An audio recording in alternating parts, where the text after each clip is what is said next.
Hey everyone, join us on this week's Talk Through Thursday as we sit down with the dynamic Parulji. How are you feeling today? Very well. Top of the world as always. Hi, Barkha. Oh wow, Good to meet you. thank you so much. First impression of this summer to you. This summer, Yeah, my God, almost unbearable. But what do? You have to deal with things. That's the only way to go about things. true that.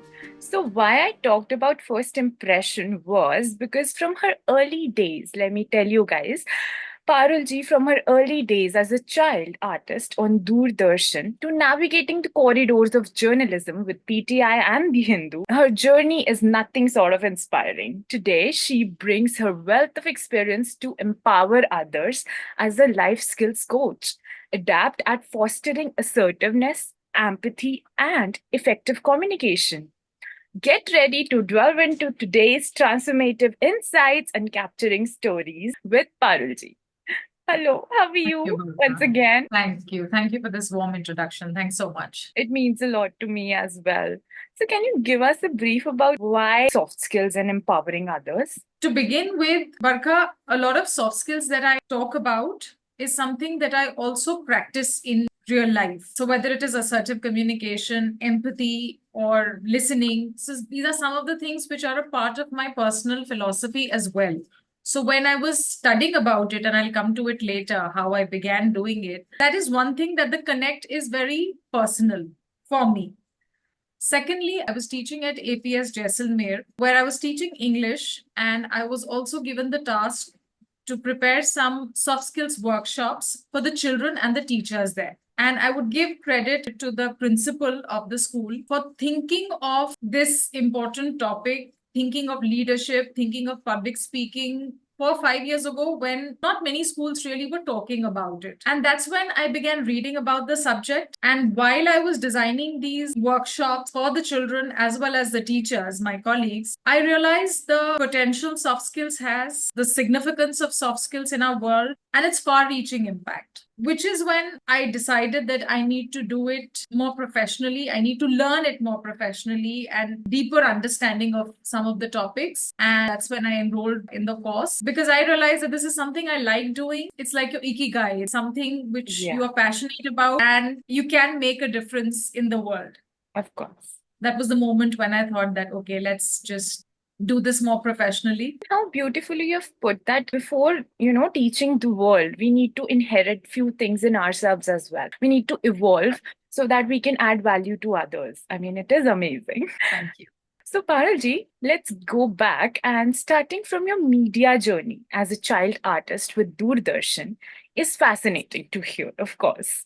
So, can you tell us about the memorable moment from those days that left a lasting impression on you? Barkha, as a child artist, who I was 12 years old, there was a program which used to come during the summer break at that point in time called Tarang, which was essentially only for summer break. Doordarshan used to broadcast this program. And my job was I would sit with a puppet and there was a person handling the puppet and we would together talk about which programs would be telecast during that particular week. We were given a script and then record, so to tell them that okay, this there will be a magic show and who will be the magician and all those things, so in a very conversational way, this is what I had to do. My experience was extremely wonderful, and back then one doesn't realize what you're doing, Barkha. Also, we didn't have any social media to capture pictures and all the moment what you were doing. But looking back, I realized that this was the first time I faced camera and it was very empowering. Amazing. Thank you. It was a creative thing that I was doing and a lot of independence, Barkha, because how I got this opportunity was through my father's friend. What my dad would do, he would drop me to the NCRT office and he would go to work. And I would be there as a 12-year-old, mind you, revising my lines. By yourself? And of course, shooting. Wherever some correction was needed, we did that. Kind and capable people who knew their job, so they guided us well. Yeah. And after the shoot, I would go to the cafeteria. There was a nice canteen. I would buy my own food, eat, and patiently wait till my dad came in the evening after his office hours to pick me up. Wow. There was no mobile phone, nothing. And for a 12-year-old, now I realize hindsight, it was so empowering, that independence. I almost got paid for it. So, which was like the cherry on the cake. Money that I had earned. My parents bought me gold earrings. I think all of these things make it a very, very memorable experience. I couldn't do it for much longer because studies were getting affected, but it was hugely empowering and a wonderful experience. Amazing. Like the universe wanted you to be empowered since the childhood only. I think so too, Bhavika. You've worn many hats and now the soft skills, like you mentioned that you wanted to empower people. But what was the pivotal moment that made you realize that your calling was to empower others through life skills training? This was in the year 2022. I had some bit of time on me and I was very keen on upskilling myself. And I was thinking of the degrees and the courses that I could pursue in order to do that. And I was browsing on the net, and maybe because I read about soft skills, and this I did as part of my job as a teacher when I was designing these soft skills workshops. So your computer, your phone knows what you're looking for. The algorithm kind of produced this result, and there was a lot of soft skills courses that came up. And then I delved deeper. I spoke to some of my friends who I knew had done this course. Also, Barkha, I always talk about this.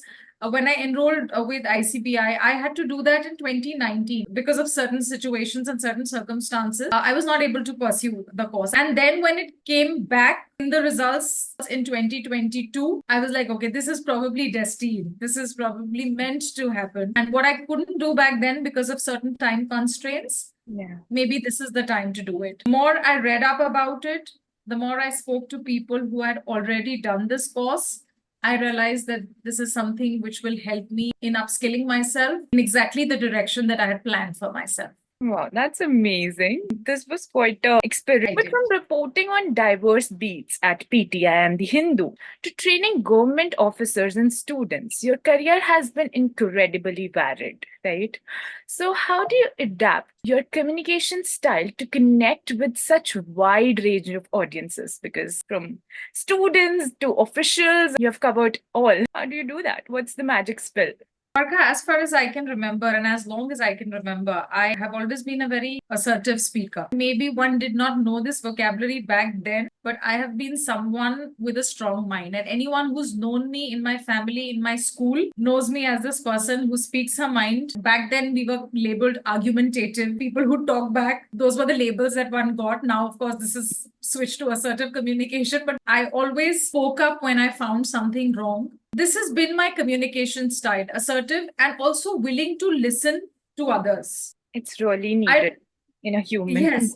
I started working very early as a journalist. I was about 19, 20 when I started working. Listening was a part of the job because, you know, you were meeting people for a story, whether you've gone for a story on the university admissions or you've gone to Jantar Mantar to cover the protests, because this was the time when the Anna Hazare movement was also very big.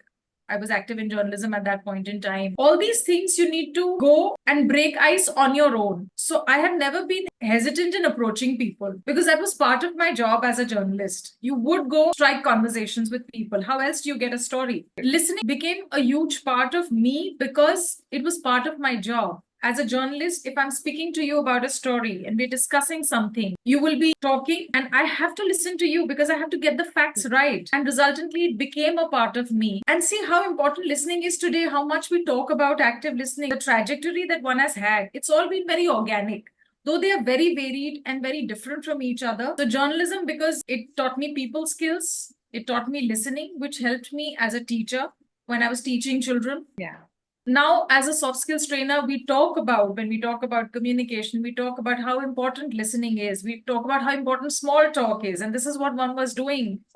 And walking the talk is really important to add value. Yeah. Also, what your audience wants to know. I was very conscious of that fact as a journalist, as a teacher, and as a trainer now. So that helps you in tailoring your communication according to audience. Yes, customization is the key at the end of the day. Otherwise, why would anybody want to listen to you? This is a master class for communication, I guess. Barkha, I'm so glad you said this, that listening is so important in today's world. I would say 95%, more than 95% of my relationships with my friends, with my acquaintances, family members are good because I listen. That's all I do. That's all that people need.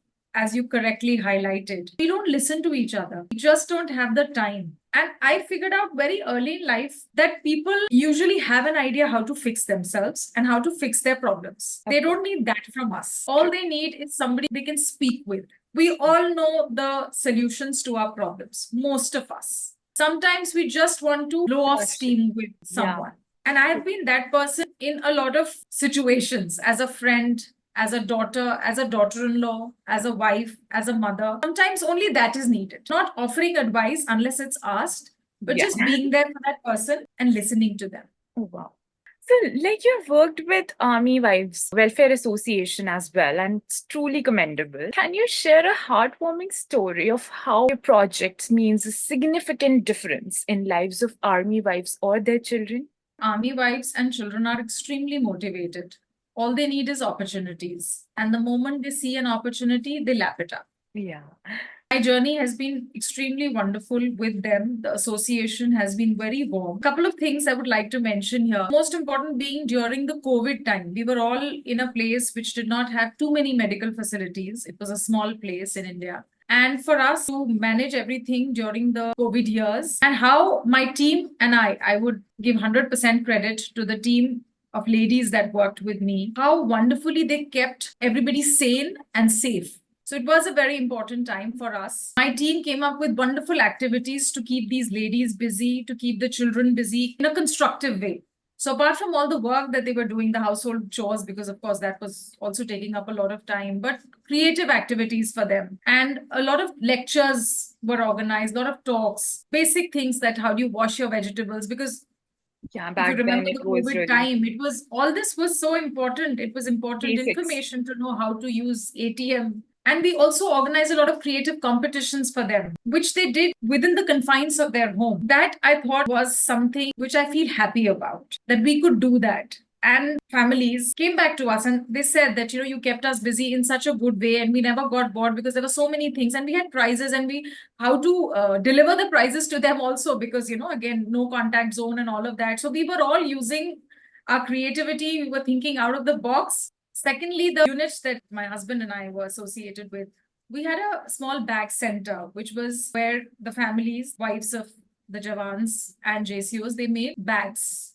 potlies and pouches. So it was started by a lady before me. It was her idea, a brilliant idea. I was involved in marketing that project. And in COVID, how we managed to do that? Again, we used a lot of social media tools to advertise about it. And these ladies were extremely capable. They did the stitching part.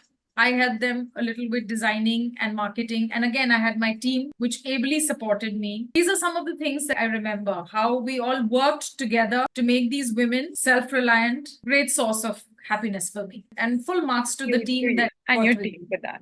Bringing all the women together and empowering them, and not only giving them a push, but also supporting them. Also to your Thanks, team. Barka. Thank you. I would just like to add here, Barka, that a lot of army wives do this without any expectation of any reward. There are so many of us who are doing this every day. So I'm not the only one. There are so many others who are doing incredible work, much better than this, probably. Every woman out there who's doing this and empowering not only herself, but other women around her. And this literally gives a sense of encouragement to move forward, right? True. Also a sense of purpose for us, Barka. I mean, it's very easy for me to sit here and say, this is what I did. But trust me, it's always a two-way street. The other person also has to be equally interested in the job. Definitely. And I think communication is the key, like you always mention. Yeah. Clearly expecting, yes, clearly conveying your expectations and your goals. It's always worked magic for me, and people can surprise you with their results, with their creativity. It's a matter of trust. True. And believe in yourself at the end of the day. But public speaking can be daunting to not all, but many.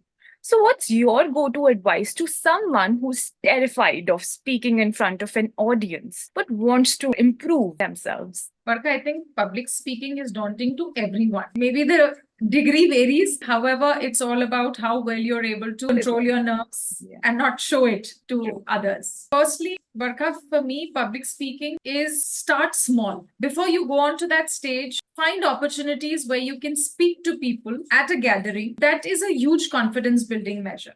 I'll give you an example. I go for a lot of these walks organized by Intac and the Heritage Walks in Delhi. So when I take my daughters along and there is an introduction before we proceed on the walk, I tell them that, okay, introduce yourself and think of your own lines, how you want to introduce yourself, and do it. For me, that's a small step for my daughters because it is a small form of public speaking because they are speaking. There are about 15, 20 people, all adults. These are children. I think that they will get some confidence. They get things wrong or a thing here or there. It doesn't even matter. The fact that they have the confidence to open their mouth, address people, look at them and tell them that I am so and so, I study. For them, the introduction is that I study in this class and in this school and I'm here to do this. Finding opportunity. Start small. It gives you the confidence, which eventually add up to that one big event. First things first, just go through your notes as thoroughly as possible. With the keywords as well. And once that is done, then you practice. Before we even talk about what you want to prepare and before we talk about being thorough with the subject, it's important to know who your audience is because then you can tailor it accordingly. Barkha, when we were in school, you remember our teachers, when they would recite a poem or tell us a story, they would be so animated. Yes. Once there was a big castle. And the way the whole tone, pitch, pace, volume, They all the encouraged vocal our pattern, imaginative skills. imaginative because as children this is how they can catch our attention. And when a child, when you would do something good, a job well done, your teacher or your parent would say, wow, well done, Barkha. True. As a 4-year-old, 5-year-old, this is what you received. This is the compliment you received. Now when someone talks to you and talks about a job well done, they say, oh, well done, Barkha. They don't have that expression and all the animation. True. Because the audience has changed. The 4-year-old Barkha is an adult now. So we can have a different conversation. So just a small example that how your audience matters a lot. So before any kind of public speaking event, see who your audience is. Tailor your communication, your style, your message accordingly. And when you are thorough with your subject, then you practice. Like there's this dialogue from the movie Entertainment. Oh, I yeah. say practice. Yeah. Of course. Because practice will get you there. True. And visual aids help in case you can include that in your presentation. Another important thing, Barkha, is a story in your talk. Relate. Include, yes, a story which will resonate with the audience. That helps. And of course, your gestures, your open body language, eye contact, all these things make a lot of effort. You can record yourself if you want before any public speaking event, and you can see how you're going with it, and you can ask for feedback. Constructive feedback is a must. Yes. I think there are 5, 6 steps you have mentioned, and by applying all these in sync, will literally make a powerful, wonderful, and empowering figure of speech in front of people. I hope so too, Barkha. And I think balancing a career and a family, especially with the nomadic army life, must be challenging. It's not always a smooth path. So, what are some of the practical tips you have learned that help you maintain this balance and stay grounded? How do you do that? Barkha, I think being adaptable, that has helped me, and being learnable. I'm someone who's open to learning all the time and willing to learn from anyone and anything. Younger, older, doesn't matter. I think adaptability helps. The fact that you're open to new experiences and you're open to making the most of whatever life offers you, that keeps you in good stead and you can manage things. You have said something so beautiful that adapting to the environment, to the people, and to yourself first is really important because then only you can resonate with the audience and the people around you, and they can just rely on you for good, right? Because it's very easy to just keep complaining about things that, oh, where have I found myself in? Things are hard. I'm not saying it's been a very easy journey for me or for anyone else for that matter. It was tough for me also as a journalist who was working in Delhi. I was born and brought up in Delhi, and now, then to move to a place in the Northeast and away from my friends and from my family and from my work that I was so passionate about. It was slightly difficult. However, then adapting yourself to the situation that one found in. One of the ladies there, she asked me if I would like to join the school. So I said, I've not taught before. She said, doesn't matter. You come and you'll probably like it. And she was so helpful in the initial phase. It required a lot of patience to handle small children. I'm not really small, but young children. But one learned. Wow. And I think Thank it you. is also a key skill for being a human as a whole. Yes. And on that note, thank you so much, Parulji, for sharing your incredible journey with us. And your story is truly inspiring. And I'm sure it will impact a lot of people out there. Thank you, Barka. You're very kind. Thank you so much. You. And to our audiences and the listeners, I hope you found today's episode as enlightening as I did, because she gave a lot of tips which you can apply in your daily lives and become a better version of yourself. Thank you so much once again, Parulji, for doing Thank this and you. taking time. Thank you. Thank you so much for having me. It was lovely chatting with you. Thank you, Barka.